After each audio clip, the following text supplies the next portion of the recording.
grooming. We can also ask, are there many other activities that are affected? Is it simply, this is one we looked at, but we haven't looked at infinitely all other types of behavior. And so we can start asking those kind of questions. So we're just at the beginning of this research and going to see what happens. So in the end, let me simply give credit to our patients. These are what we do all our experiments on, and they are very good at it, and they do wonders for us in enlightening us what's happening, not only in the mouse, but also in humans. So with that, I'll open it up for questions. I hope I haven't worn you out, and I again apologize for getting here late. And feel free to ask any questions you want on any topic that happens to have turned on in your mind. Thank you.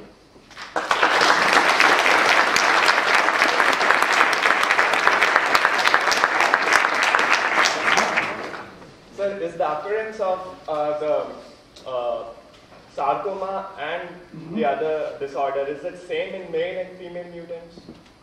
In terms of, both models are actually, the sarcomas are the same in males and females. This neuropsychiatric disorder is actually much more prevalent in females than in males, and what we see is the same thing in the mouse. It's much more aggressive, essentially, in the mouse compared to female mice compared to male mice. We don't know the reason for this sexual difference. We've looked at hormones, having not seen any difference at that point. It's maybe more likely to be where males and females are wired differently, and therefore one may be much more susceptible to this particular disease than the other. Yes? I thought I read someplace that you would use the same line of mice that were used to study the influenza epidemic in 1918 or something like that. People are using mice to model influenza, and also try to figure out, why that particular strain was as beastly as it was. But we're not working on that. There was a question over here. Yes. The cause of the continued grooming, that's something that the mouse feels, and the human feels some more itchy sensation, basically? Yeah.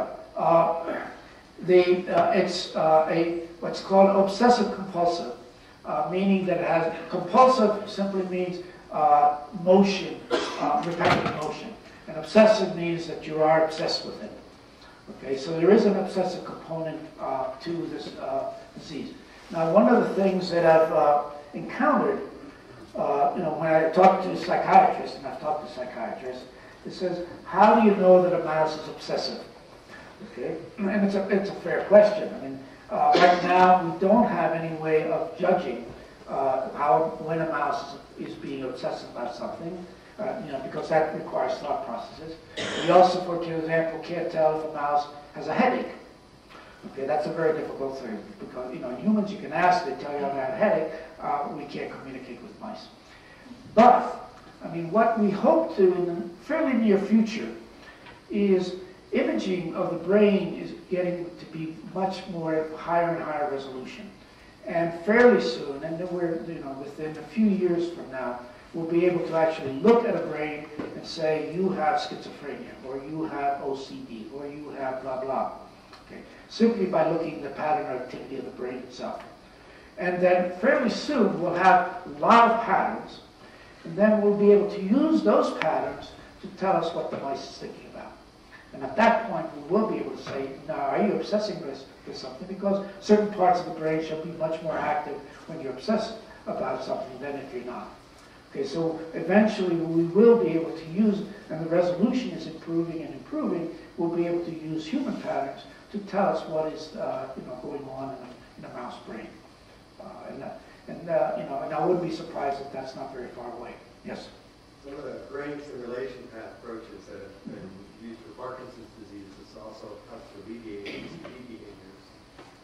Do you or anybody else look at that kind of thing? Well, yeah, there are some very good models of Parkinson's disease in the mouse. I mean, again, here we know essentially what the stimulation of those brain areas alleviate the OCD. That's right.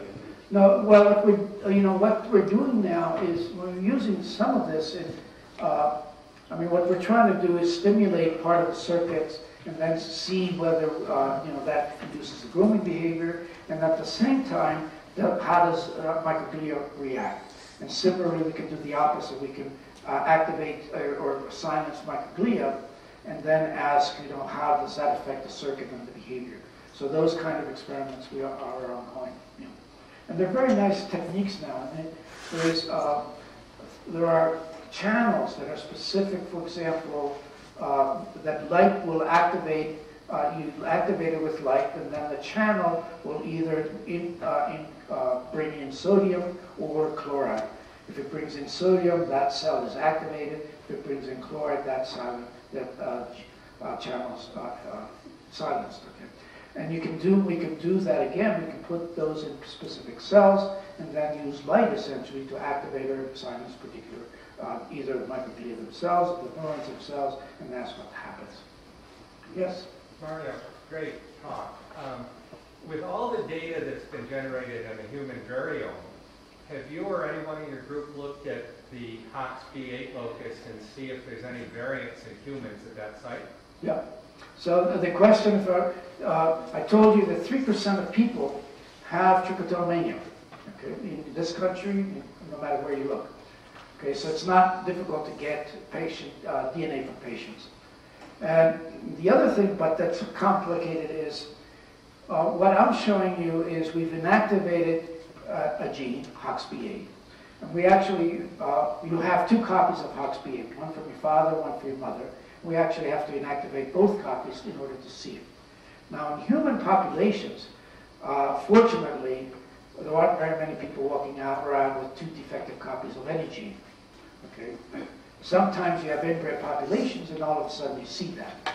But if it's 3% in this country, we know that it can't be as a consequence of being homozygous with 2 bad copies of HOXB8. Okay? So that's one thing we do know that can't be. Now, how can we explain it? But first of all, if we go to and look at their blood, it turns out that there is a common marker. 20% of people have it, and this marker then does segregate, not with 100% penetrance, but at a very high frequency, so we can distinguish normals from not normals. And this, what we call a polymorphism, does segregate with the mutation, with the phenotype, with trichotillomania. Okay, so how do we explain it? And what I'm showing you is that immune system is involved, and there are many genes that are involved in the immune system. Okay. So what we anticipate is that there will be a defect in one of those genes coupled with a HOXB8 defect, which then together would be the same as inactivating 2 copies of the HOXB8 gene. So, and that's where it's good starting to look at that. Yes?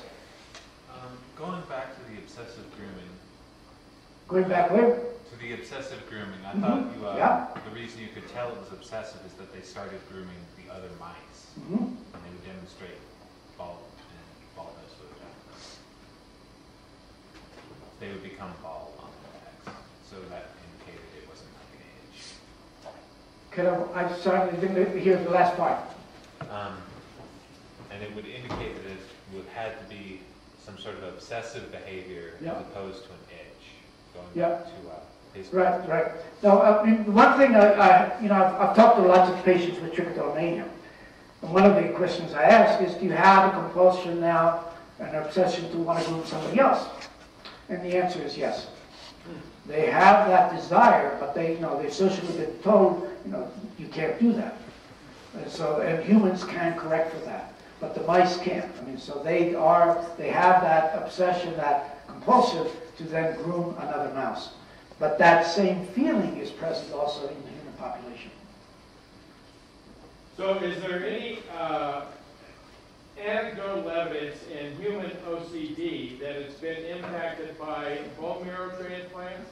Yes, very good question. 300,000 bone marrow transplants have been done.